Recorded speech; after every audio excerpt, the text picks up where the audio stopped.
এখানে অ্যাডভেস্টার ও তালকাঠ দিয়ে কীভাবে একটি বাড়ির ফ্রেম তৈরি করা হচ্ছে সেটি দেখানো হচ্ছে। প্রথমে তালকাঠ সিমেন্টের খুঁটি আনা হয়েছে, এরপর তালকাঠগুলিকে ভালো করে কেটে পরিষ্কার করা হয়েছে এবং পরিষ্কার করার পরে যেখানে তালকাঠগুলি বসানো হবে সেগুলি ভালো করে মাপ অনুযায়ী বসানো হচ্ছে মাটির বাড়ির উপরে, এবং মাটির বাড়িটি সুন্দরভাবে তালকাঠের ফ্রেম দিয়ে ফ্রেম করা হচ্ছে।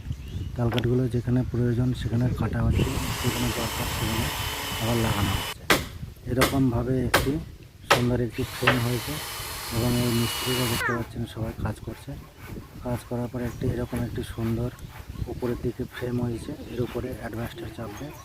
এরপর সেইগুলি বাড়তি অংশ সেগুলি কাটা হচ্ছে ভালো করে, এবং কাটার পরে এই অ্যাডভেস্টারগুলি আস্তে আস্তে করে সব তোলা হয়েছে সাইজ মতো, এবং যেখানে কাটতে হবে সেখানে কাটা হচ্ছে এবং সেগুলি নাট ও বল্টু দিয়ে ভালো করে আটকানো হয়েছে। এরপর